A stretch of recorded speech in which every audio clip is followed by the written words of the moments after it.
Marie-Madeleine, la pécheresse de la tradition théologique, mais aussi la disciple de Jésus la plus dévouée. Marie-Madeleine est l'un des personnages les plus fascinants de tout l'Évangile. Témoin de la crucifixion et de la résurrection, elle figure parmi les femmes les plus incomprises de la Bible. Elle est la première chrétienne. La prostituée repentie était-elle en fait l'épouse de Jésus? Il flotte là un parfum de scandale. La Bible nous renseigne peu sur Marie. Est-il possible que tout ce que l'on croyait savoir sur elle soit faux? Des évangiles perdus pourraient-ils nous aider à reconstituer les pièces manquantes de son histoire et nous dire qui était réellement Marie-Madeleine?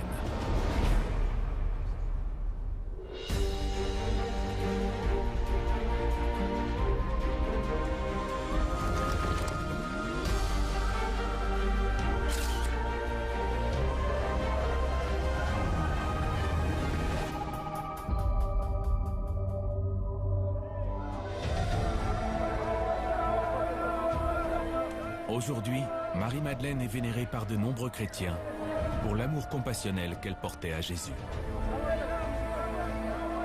Je pense que Jésus était tout pour Marie. Elle a assisté à sa crucifixion, mais surtout à sa résurrection. Elle est la première personne à qui le Christ ressuscité est apparu. Ne soyez pas dans la peine, ni dans le doute, car sa grâce vous protégera. Pourtant, la Bible donne très peu de détails sur la vie de Marie-Madeleine. Le Nouveau Testament ne la mentionne que 12 fois.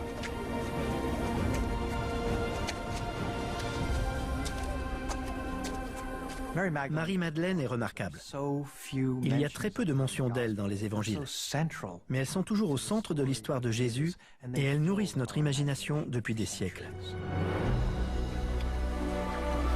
En réalité, un grand nombre des idées que nous nous faisons sur Marie ne sont rien d'autre que des mythes. Parmi les plus tenaces figure celui de la femme perdue, une prostituée que Jésus aurait sauvée d'une vie de péché. Elle est très souvent perçue comme une femme extrêmement séduisante, avec une charge érotique très forte. 2000 ans plus tard, il est difficile de distinguer le vrai du faux dans le récit de sa vie. Qui était réellement Marie? D'où viennent ces mythes? Et quelle était la véritable nature de sa relation avec Jésus?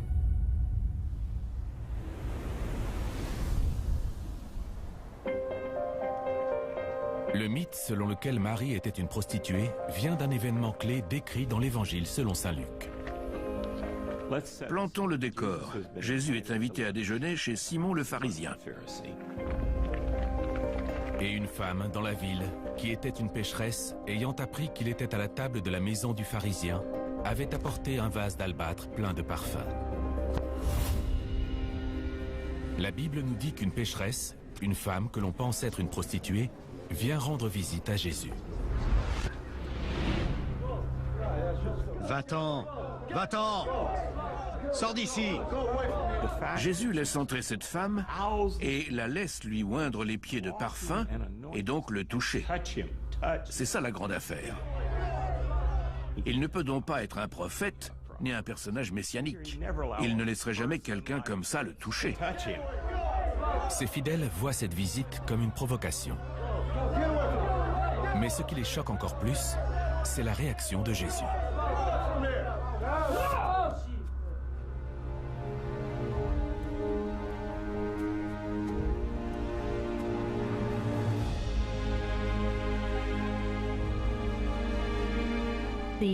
Les disciples sont scandalisés.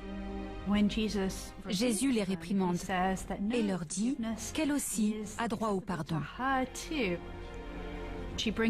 Elle a apporté du parfum dont elle lui enduit les pieds. Elle pleure, puis lui essuie les pieds avec sa chevelure pour faire pénitence et implorer son pardon. La Bible ne cite pas nommément cette femme perdue, mais un mythe commence à naître. La pécheresse de ce récit important serait Marie-Madeleine. Le récit de Marie-Madeleine, la prostituée pénitente, nous offre un personnage qui montre par son attitude repentante que tout le monde peut entrer au royaume des cieux. Les 4 évangiles canoniques, Matthieu, Marc, Luc et Jean, rapportent tous qu'une femme est venue voir Jésus et lui a frotté les pieds d'un parfum onéreux.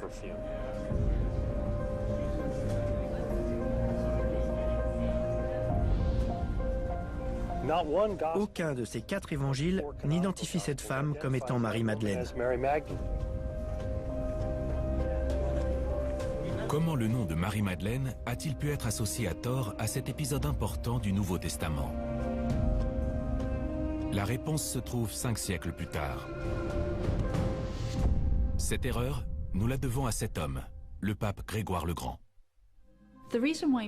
Si Marie-Madeleine est perçue comme une prostituée, c'est parce qu'au VIe siècle, Grégoire le Grand fait une homélie dans laquelle il compare Marie-Madeleine à la pécheresse qui a lavé les pieds de Jésus.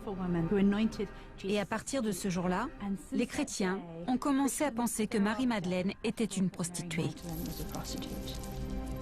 Je ne pense pas que Grégoire le Grand ait essayé de faire du tort à Marie-Madeleine ou aux femmes. Je pense que ça découle d'un manque de connaissances. Lorsqu'on arrive à l'époque de Grégoire le Grand, non seulement on a 4 évangiles qui circulent ensemble, mais on a aussi une tradition qui autorise le mélange de ces différents récits. C'est de cette erreur que naît l'image de Marie-Madeleine comme prostituée repentie. Ce mythe a occulté la réalité, et notamment les raisons pour lesquelles elle est devenue si dévouée à Jésus et a occupé un rôle central dans sa vie et sa résurrection. La vérité est bien plus troublante.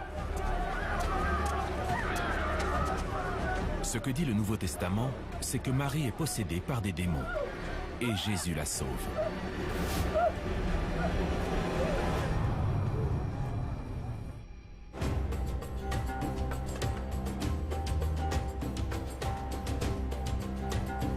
D'après la Bible, le ministère de Jésus commence près de la mer de Galilée, où il réunit ses premiers disciples. C'est ici, sur le rivage nord-ouest de la mer de Galilée, que les évangiles situent le plus souvent les activités, les miracles, les enseignements de Jésus. L'un des villages s'appelle Magdala. Est-ce ici que Jésus a rencontré Marie? Marie-Madeleine, c'est Marie de Magdala. Elle venait de Magdala, un village qui se trouve derrière moi. Une femme souffre. Selon l'évangile de Saint Luc, elle serait possédée par des démons. Cette femme, c'est Marie. Nous savons que Marie est possédée par 7 démons. Ce doit être pour elle quelque chose de très traumatisant. Et elle n'a pas connu le moindre répit avant de rencontrer Jésus.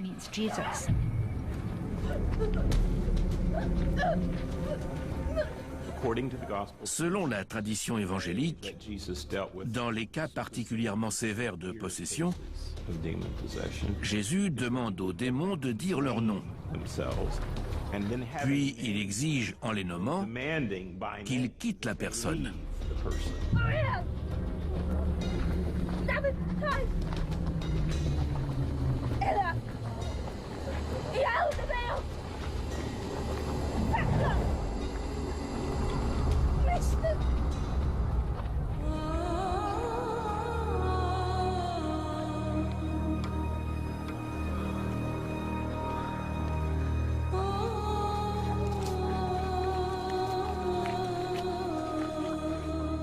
Il est difficile d'imaginer à quel point ça doit être marquant pour elle de se sentir enfin libérée, guérie et entière.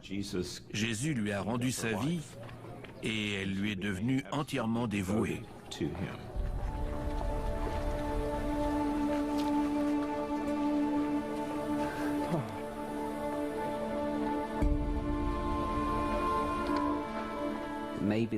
Marie souffrait peut-être d'une maladie psychiatrique ou de dépression. Quoi qu'il en soit, sa rencontre avec Jésus a changé sa vie.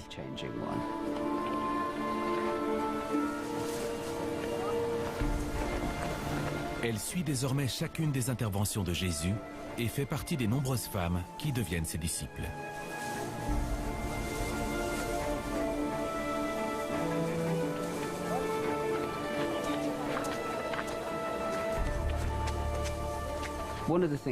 Il faut savoir que Jésus a un groupe de disciples très divers.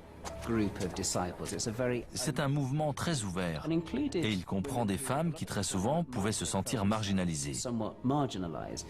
Alors qu'auprès de Jésus, elles ont le sentiment d'avoir une identité et retrouvent une estime d'elles-mêmes qu'elles n'arrivaient pas à avoir dans la société. Marie-Madeleine est très différente des femmes juives de l'époque. La plupart des femmes juives de Galilée vivaient dans un cadre familial. Elles étaient sœurs, mères ou épouses.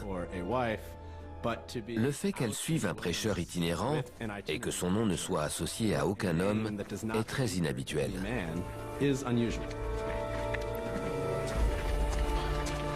Qui plus est, le rôle de Marie semble aller au-delà de celui d'une simple disciple spirituelle.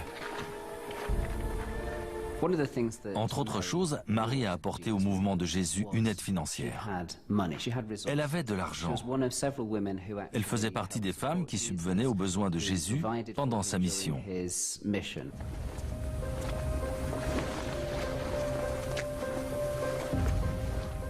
La pêche était une activité très importante à Magdala. L'argent de Marie venait de la pêche. Elle vit peut-être de la pêche et elle utilise les bénéfices de son affaire pour financer le mouvement de Jésus.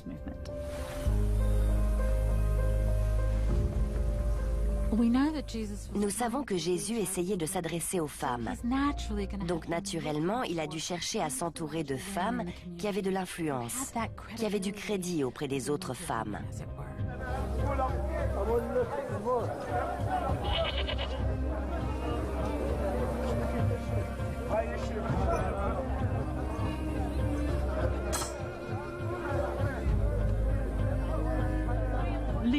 Luc décrit ces femmes qui apportent leur soutien à Jésus. Il y a Marie-Madeleine, mais également Jeanne, l'épouse de l'intendant d'Hérode, Suzanne et bien d'autres. Il y a donc un grand nombre de femmes qui aident Jésus, ce qui signifie également qu'elles l'accompagnent. Elles sont ses disciples.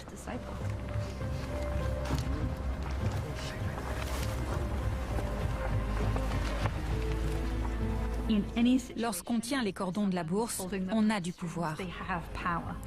On exerce un contrôle. Donc, le fait qu'elle finance son mouvement ne signifie pas qu'elle puisse influencer ses enseignements, mais cela lui donne accès à Jésus.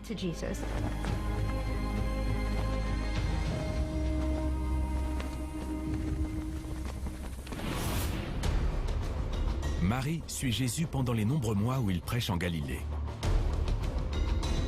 Que se passe-t-il au cours de cette période? Une étonnante découverte faite en Égypte en 1945 laisse entrevoir une réponse stupéfiante. C'est la base de toutes les théories selon lesquelles Jésus et Marie-Madeleine auraient eu une liaison. Marie et Jésus étaient-ils mariés ensemble?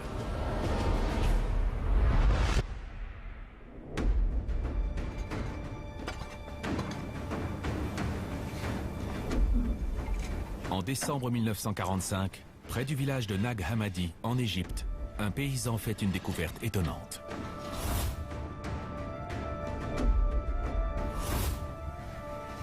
Il trouve, à l'intérieur d'une jarre en terre cuite, 13 manuscrits coptes, enterrés depuis plus de 1500 ans.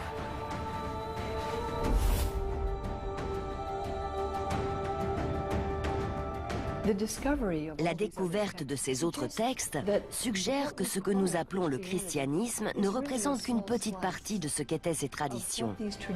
Leur champ était beaucoup plus vaste au départ. Et pour la première fois en plus de 1000 ans, en 1500 ans, nous découvrons qu'elles sont bien plus nombreuses. Bien qu'il s'agisse d'évangiles, ces textes ne figurent pas dans la Bible. Ils ont été écrits par des auteurs différents de ceux du Nouveau Testament. Ils décrivent une tension grandissante entre Marie-Madeleine et les autres disciples de Jésus. L'évangile de Thomas ainsi que d'autres sources suggèrent que le rôle de Marie au sein du mouvement était mal accepté par certains disciples, et notamment par Pierre. Pierre est décrit comme un homme colérique, volcanique, revêche, comme quelqu'un de difficile. L'évangile de Thomas retrouvé à Nag Hammadi offre une surprenante explication de cette tension entre Pierre et Marie.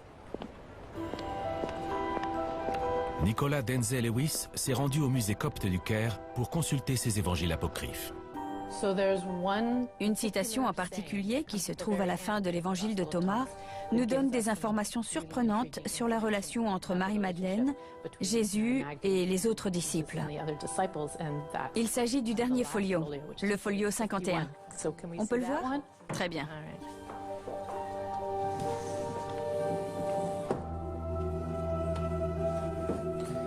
Le voilà. Magnifique. Dans la citation 114, nous assistons à une petite dispute, une petite querelle. L'évangile de Thomas rapporte un échange violent au cours duquel Pierre exprime son ressentiment à l'égard de Marie. Que Marie nous quitte, car les femmes ne sont pas dignes de la vie. Il lui demande de chasser Marie parce qu'une femme n'est pas digne de la vie spirituelle.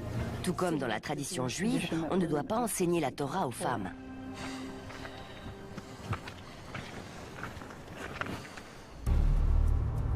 Selon un autre évangile apocryphe, celui de Philippe, il semblerait que Pierre et le reste des disciples aient une raison différente de ne pas apprécier Marie. Toutes les théories séduisantes selon lesquelles Jésus et Marie auraient été amants sont nées de ce passage. C'est le détail le plus croustillant qu'on ait. C'est la base de toutes les théories selon lesquelles Jésus et Marie-Madeleine auraient eu une liaison. Dans les premières communautés chrétiennes, la plupart du temps, les missionnaires étaient des couples missionnaires. Il est donc logique que Jésus lui-même ait fait partie d'un couple missionnaire. En tant qu'homme juif au 1er siècle, il aurait été tout à fait plausible que Jésus ait été marié au cours de sa vie. Le sujet est grave. Si Jésus, le Fils de Dieu, était marié, il avait peut-être des enfants. S'il avait une relation intime avec une femme, on veut le savoir. Et s'il a eu des enfants, il y a peut-être des gens qui se baladent aujourd'hui avec du sang sacré dans les veines. Il y a une page en particulier que j'ai hâte de voir. C'est la 63-64.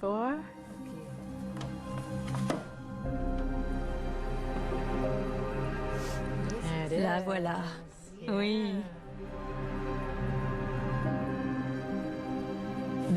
Il y a deux passages dans l'évangile de Philippe qui révèlent quelque chose d'intéressant sur la relation entre Jésus et Marie-Madeleine. Dans le premier, Jésus lui-même se réfère à Marie-Madeleine comme étant sa compagne ou son épouse. Il est clairement dit que Jésus aime Marie-Madeleine plus que les autres disciples. Pourquoi l'aimes-tu plus que nous tous? Pourquoi ne vous aimais-je pas comme elle? Et il y a un autre passage où il l'embrasse.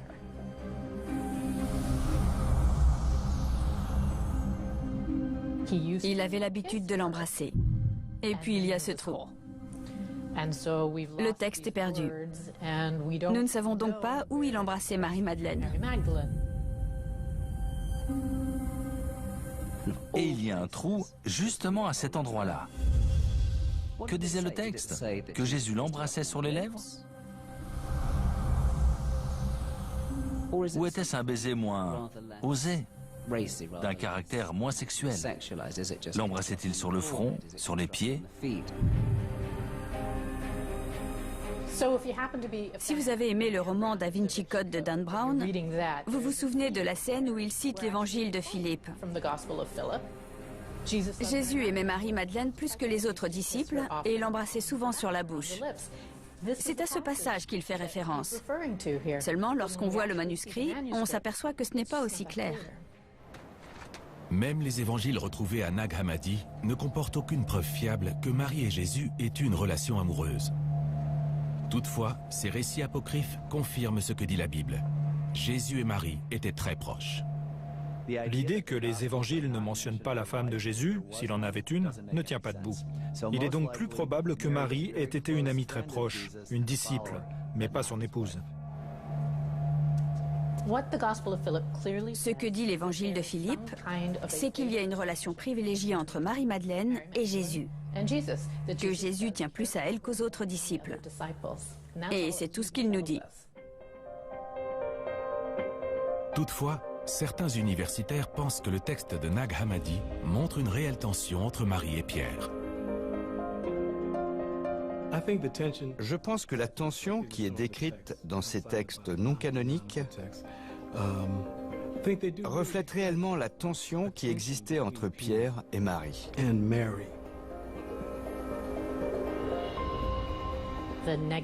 On retrouve le portrait négatif de Pierre et l'idée que Marie n'est pas entendue ni respectée dans l'ensemble des sources.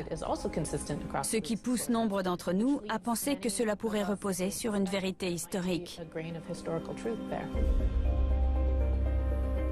Quoi qu'il en soit, les manuscrits de Nag Hammadi ne sont pas considérés comme aussi fiables que les évangiles du Nouveau Testament, écrits plusieurs décennies plus tôt.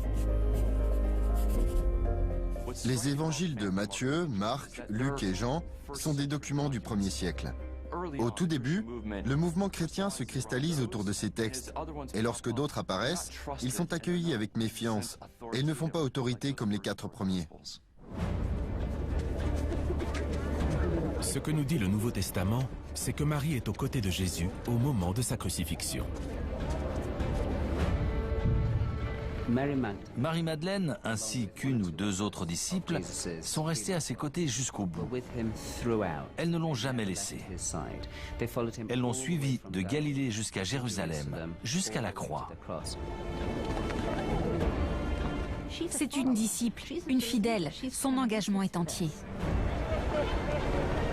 Alors que cela fait des mois qu'elle l'accompagne, la loyauté de Marie-Madeleine envers Jésus va bientôt être mise à l'épreuve.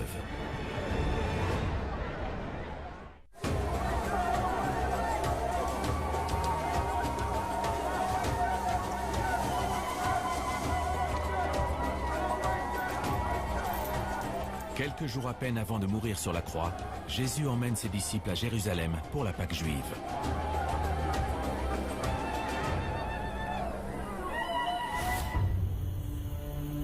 La nuit durant laquelle Judas va le trahir, Jésus invite ses apôtres à partager un dernier repas.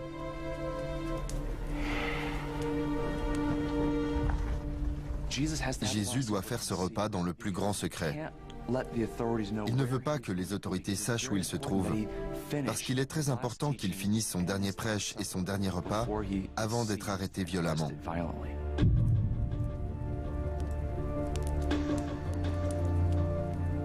Marie-Madeleine et Marie, la mère de Jésus, ne sont pas présentes au dernier souper, parce que Jésus sait qu'il est sur le point d'être trahi. Il sait que son arrestation pourrait être très violente, très dangereuse.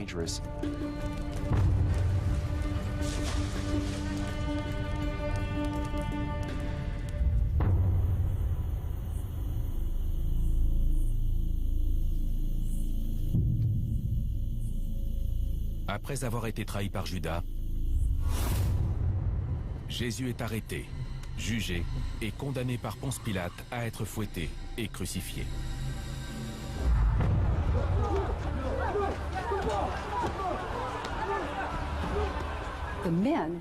Les hommes ont fui parce qu'ils pouvaient eux aussi être arrêtés avec Jésus pour insurrection. Ils auraient pu aussi être crucifiés.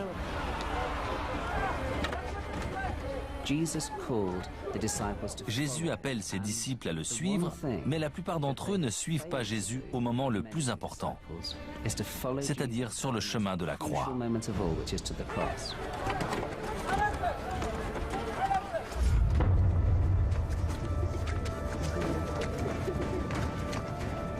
Mais Marie l'a compris et elle l'a suivi jusqu'à la croix. Elle a réussi là où de nombreux hommes ont échoué. Quelle épreuve cela a dû être pour Marie, la mère de Jésus, et pour Marie-Madeleine. La dernière fois qu'elle l'avait vu, il était en train de prêcher, en bonne santé, plein de vie.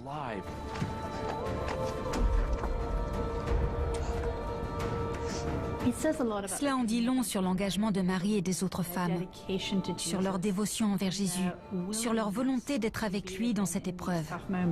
Elles assistent à la crucifixion.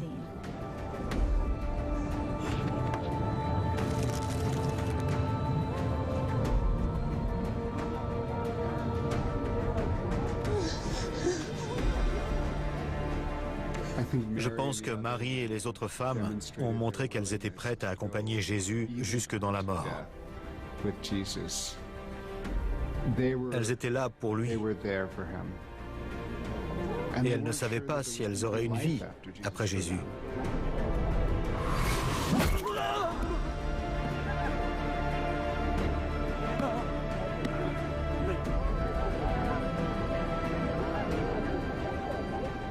Marie voit ses chairs lacérées. Marie voit la couronne d'épines s'enfoncer sur son front. Marie voit le sang couler sur sa peau.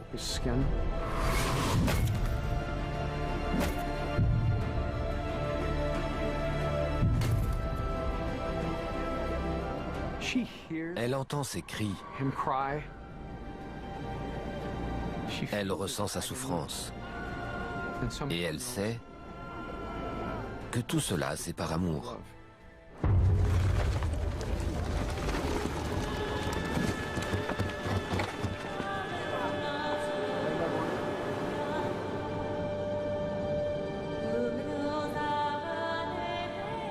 Personne ne veut mourir seul.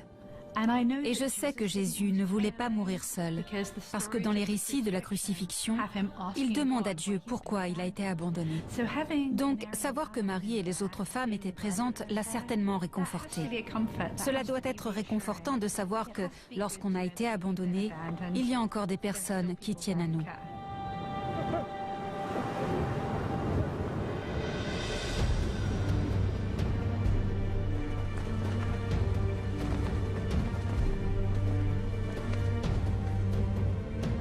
Marie-Madeleine fait quelque chose que nous pouvons tous faire lorsque nous sommes confrontés à la souffrance. Elle est présente. Elle ne peut pas soulager la souffrance de Jésus, ni l'arracher à la croix. Mais elle est là pour lui. Souvent, lorsque nous sommes face à quelqu'un qui est mourant ou malade, nous pouvons prendre exemple sur Marie-Madeleine et être présents. Il a été abandonné par ses disciples masculins les plus proches, mais Marie-Madeleine est toujours là. Dieu merci, elles étaient là pour l'accompagner dans cette épreuve. Il n'était pas seul à la fin, grâce au courage de ces femmes. Je pense que ça a dû être un réconfort pour lui.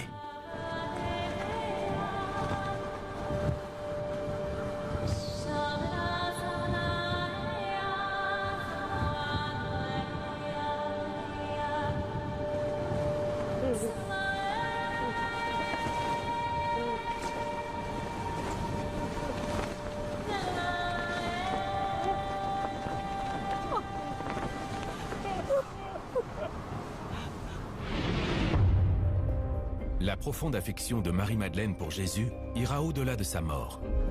Et Jésus choisit Marie comme témoin de sa résurrection.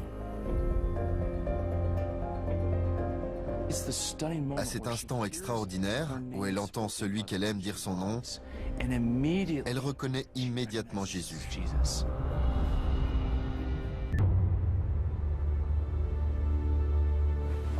Le soir de sa crucifixion, le corps de Jésus est descendu de la croix.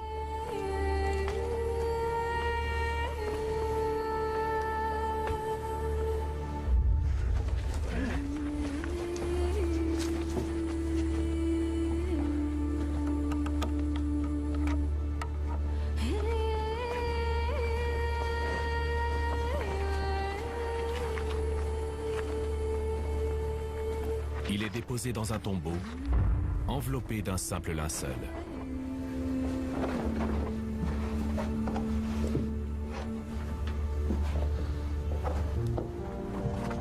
Le tombeau est ensuite fermé à l'aide d'une pierre.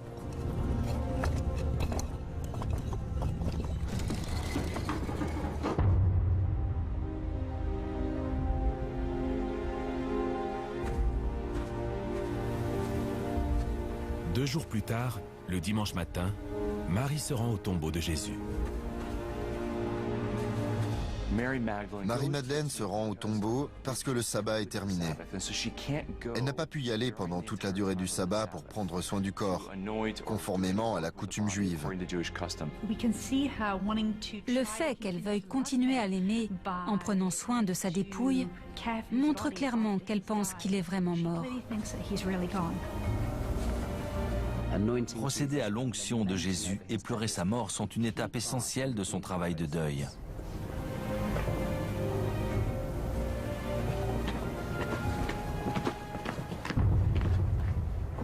La pierre a été déplacée.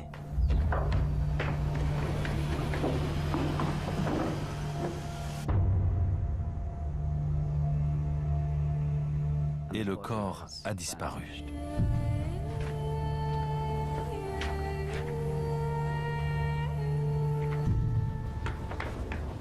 Elle pense que quelqu'un a volé le corps. Or, les sépultures ont une immense importance dans l'Ancien Monde et il en est privé. On a enlevé le Seigneur et je ne sais pas où il est.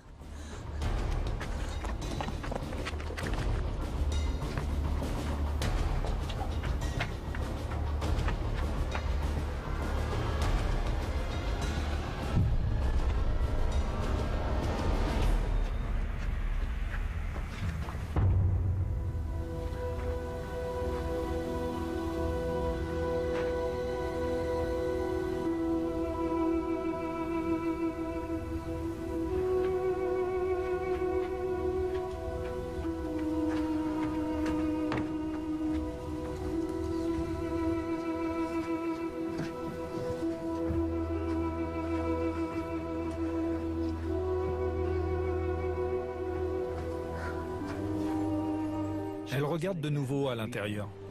Puis lorsqu'elle s'éloigne, elle voit un homme qu'elle pense être le jardinier.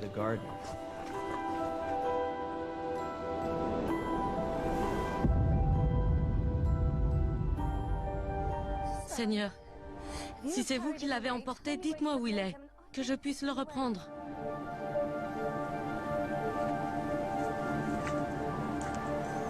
Marie. C'est elle qui est restée avec lui à la croix. C'est à elle qu'il est apparu en premier, après sa résurrection. Maître. Quand elle le retrouve, on a du mal à imaginer la joie qu'elle a dû ressentir, surtout après avoir été accablée par un tel chagrin. C'est un moment incroyablement touchant et intime de reconnaissance entre ces deux personnes, le maître et l'élève. Ne me retiens pas. La première chose qu'elle veut faire, c'est étreindre celui qu'elle a accompagné et aimé. Alors Jésus lui dit qu'elle ne doit pas le retenir.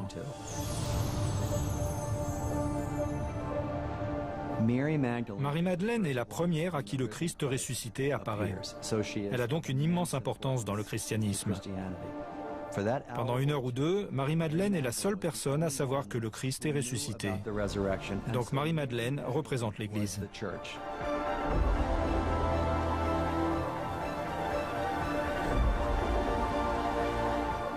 Bien qu'elle ait eu un rôle central au moment de la résurrection, Marie disparaît ensuite de l'histoire de l'Église primitive. L'un des grands mystères du début du christianisme, c'est ce qu'est devenue Marie-Madeleine. Parce qu'elle est dans les évangiles à chacun des moments clés de la fin de la vie de Jésus. Elle est à son tombeau, elle assiste à sa résurrection, et ensuite on ne parle plus d'elle.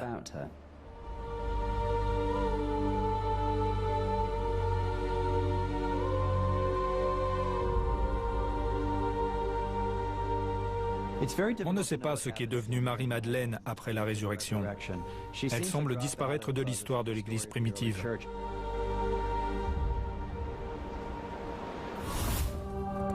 C'est désormais Pierre qui devient l'un des chefs de file du mouvement de Jésus. Pierre devient un personnage puissant de l'Église. Il est celui à qui Jésus a confié les clés du royaume des cieux. Il va voyager à travers l'Empire romain, tout comme Paul. Il finira à Rome et deviendra le premier évêque, le premier pape.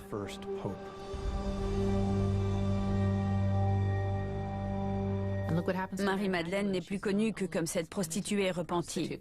Son histoire et son importance diminuent.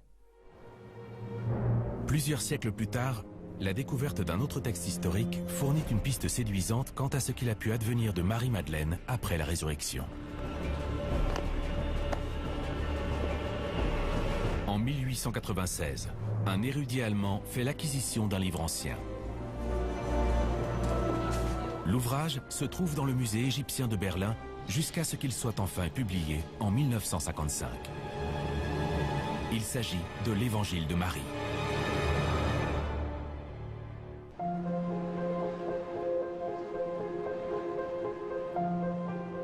C'est l'un des plus grands mystères de la Bible. Qu'est-il advenu de Marie-Madeleine après la résurrection? La découverte d'un évangile qui porte son nom contient peut-être la réponse. La découverte de ce texte au XIXe siècle suscite un grand enthousiasme parce qu'il s'agit du premier évangile qui porte le nom d'une femme.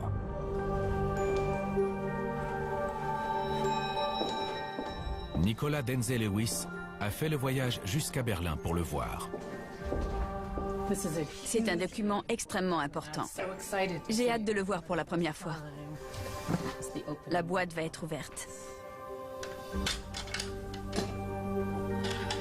Le voilà.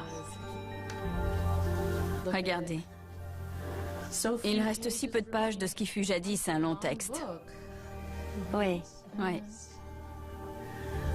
Et voici le début. Voici le début. Ce n'est pas vraiment le début, bien sûr, puisqu'il manque les premières pages. Cet évangile perdu pourrait-il faire la lumière sur la mystérieuse disparition de Marie après la résurrection? Découvrir un nouveau texte qui nous parle de Marie-Madeleine et de sa relation avec Jésus, c'est vraiment très exaltant. Cet évangile commence après la résurrection de Jésus. Pierre, j'ai vu le Seigneur. Dis-nous les paroles du Sauveur, dont tu te souviens, que tu sais, mais que nous ne connaissons pas ou n'avons pas entendu. Ce qui ne vous a pas été donné d'entendre, je vais vous l'annoncer. Ce qu'il faut retenir, c'est que c'est Marie qui fait des révélations aux autres disciples. Elle parle avec autorité, à tel point que les disciples masculins sont mal à l'aise. Ne soyez pas dans la peine, ni dans le doute, car sa grâce vous protégera et vous accompagnera. L'évangile de Marie suggère que sa relation avec Jésus déplaît à Pierre. Lorsque Marie a terminé, une dispute éclate entre Pierre et elle. La préférait-il à nous? Que crois-tu? Que j'ai inventé cette vision ou que je mente à propos du Sauveur? Il s'agit clairement d'une lutte pour le pouvoir, pour établir qui va prendre les rênes et poursuivre les enseignements de Jésus et ses missions. Pierre considérait peut-être que c'était à lui que devait revenir la place de premier disciple. Et cela sans doute parce que c'était un homme avant toute autre chose.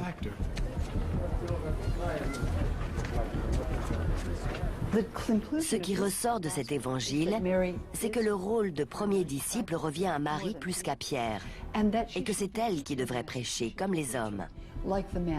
À la fin de l'évangile, Marie s'en va et prêche avec eux. J'ai vu le Seigneur Jésus-Christ en vision. L'évangile de Marie est le seul évangile connu qui décrit Marie-Madeleine comme figure de proue de l'Église primitive. Mais quel crédit peut-on lui accorder? Les événements dépeints ont-ils vraiment eu lieu? Nous savons que ce n'est pas Marie-Madeleine qui a écrit cet évangile. Le style du texte, le vocabulaire utilisé, nous indique qu'il a été écrit au milieu du IIe siècle, donc bien après sa mort. Si cet évangile ne peut pas être considéré comme une source historique fiable, il fournit tout de même un élément. Une possible polémique sur le rôle des femmes dans l'Église primitive. Je pense que ce qui est vrai historiquement, ce sont les tensions entre hommes et femmes au sein de l'Église. Ce que montre l'évangile de Marie, c'est que les premiers chrétiens essayaient encore de définir ce que devait être le rôle des femmes dans l'Église et le rôle des apôtres, s'il fallait que ce soit uniquement des hommes. Au fil du temps, on constate que les femmes qui avaient un rôle très central au sein de l'Église sont reléguées à des rôles secondaires, périphériques.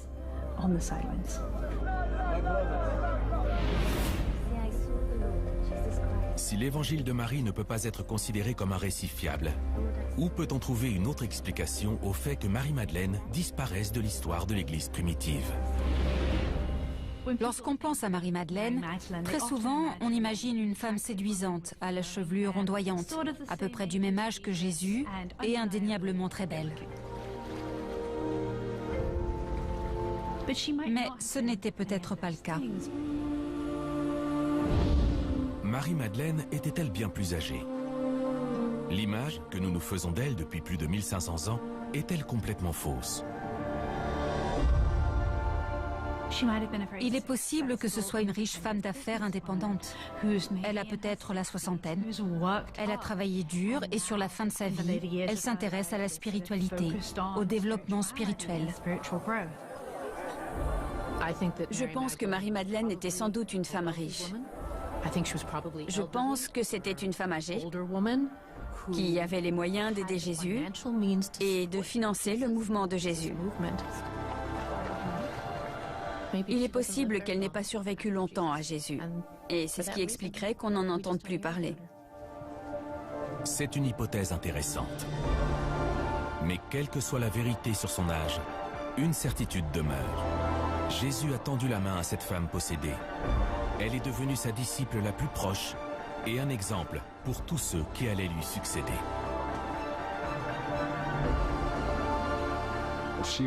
Elle avait une connexion spirituelle profonde avec Jésus. Elle comprenait sa mission. Elle l'a accomplie et elle a proclamé qu'elle était la première chrétienne.